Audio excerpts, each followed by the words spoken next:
అందరికీ welcome back to my channel Madhupati వ్లాగ్స్కి స్వాగతం. ఈరోజు నేను మా ఆయన అయితే భువనగిరిలో ఉన్న ఎల్లమ్మ టెంపుల్కి అయితే వెళ్ళాము. అక్కడ మాకైతే దర్శనం ఎలా జరిగింది, మేము ఎలా దర్శనం చేసుకున్నాం, అసలు పబ్లిక్ ఉన్నారా లేరా అనేది మీకు వీడియోలో మొత్తం చూపిస్తామండి. చూడండి, ఒక్కసారి చూడండి ఎంత రష్ ఉందో. అస్సలు నేను అనుకోలేదు ఇంత రష్ ఉంటుందని. ఏదో మామూలుగా నేనైతే ఎవరు మంది ఉండరు కదా అని చెప్పి వచ్చాము, కానీ ఆ మందిని చూడంగానే నేనైతే షాక్ అయిపోయాము. ఇంత రష్ ఉంది, మనకు దర్శనం కావడానికి ఇక్కడే మస్తు టైం పట్టట్టుందని నేనైతే ఒక్కటే పని అనుకుంటున్నానండి. అయినా కూడా అంతమందిలో కూడా నాకైతే దర్శనం తొందరనే జరిగింది. మేమైతే మంచిగా దర్శనం చేసుకున్నాము. అలాగే మాతో పాటు మీరు కూడా అమ్మవారిని అయితే దర్శనం చేసుకోండి.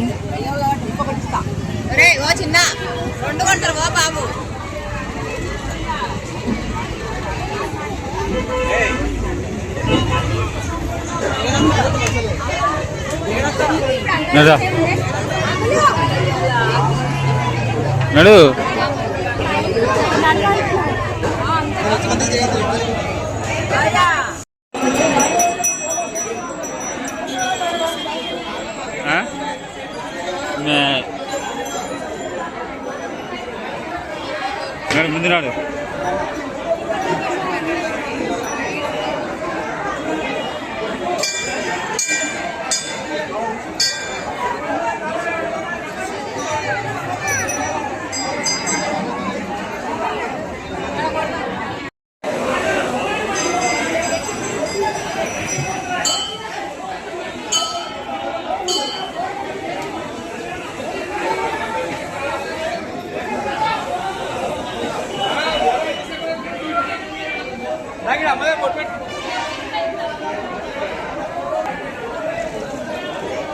మాకైతే దర్శనం చాలా బాగా జరిగిందండి. లోపల వీడియో తీస్తా అంటే మమ్మల్ని వీడియో తీయనీయలేదు, అందుకే మేము లోపల వీడియో తీయలేదు. ఇక్కడ బయట మాత్రమే వీడియో తీసుకున్నాము. మాకైతే దర్శనం చాలా బాగా జరిగింది. దర్శనం చేసుకొని ఇంటికి రిటర్న్ అవుతుంటే మా ఆయన నన్ను A to Z బజార్కి అయితే తీసుకొచ్చారు. ఒక్కసారి చూడండి, ఇందులో కూడా నేనైతే కావాల్సినవి అన్నీ తీసుకున్నాను. ఒకసారి ఇది మీరు కూడా చూడండి. బయట మనం వేలు పెట్టుకునే బదులు ఒక్కసారి ఇలాంటి షాప్స్లలోకి రండి. రేట్లు మాత్రం చాలా తక్కువ ఉన్నాయండి. మనం ఏది తీసుకున్నా 20 రూపీస్ 30 రూపీస్ అంతే ఉన్నాయండి. రేట్లు మాత్రం నాకైతే చాలా తక్కువ అనిపించింది. నేనైతే ఎక్కువ శాతం అయితే ఇక్కడ తీసుకుంటాను. నాకు ఏది కావాలన్నా బయటికి వెళ్ళి ఎందుకంటే డబ్బులన్నీ ఖర్చు పెట్టడం. ఒకసారి ఇలాంటివి మీకు దగ్గరలో ఎక్కడ ఉంటే అక్కడ మీరు కూడా ఒకసారి వెళ్ళి చూడండి, మీకే తెలుస్తుంది ఎంత బాగుంటాయో. ఈ షాప్ అయితే గట్కేసర్లో గాంధీ బొమ్మ ఆపోజిట్ ఉంటుందండి. ఇక్కడ గట్కేసర్లో ఎవరైనా ఉండే వాళ్ళు అయితే ఒకసారి వెళ్ళి చూడండి, మీకే తెలుస్తుంది నేను చెప్పింది రైటో రాంగో.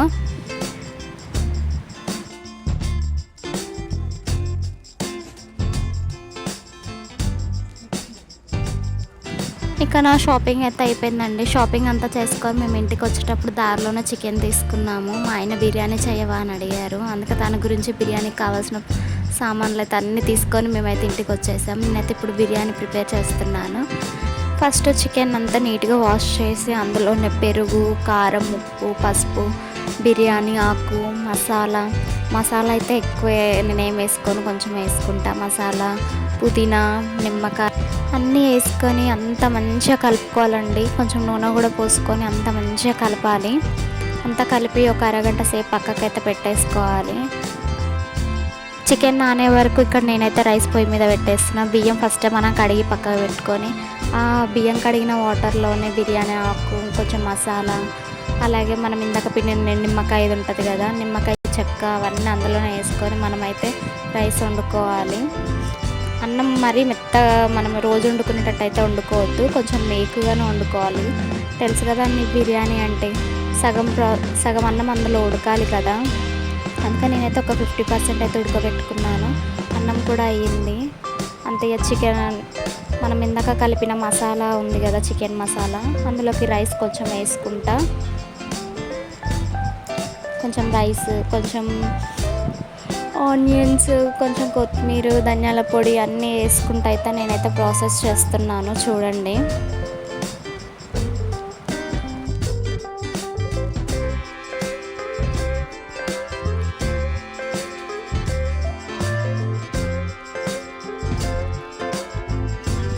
ఇలా అంతా ప్రాసెస్ అయిపోయిన తర్వాత లాస్ట్‌లో కూడా మంచిగా కొత్తిమీర, పుదీనా, ఫుడ్ కలర్ కూడా అంతా వేసుకొని కలిపి దీనైతే పొయ్యి మీద మనం ఒక 5 నిమిషాలు ఉంచాలండి.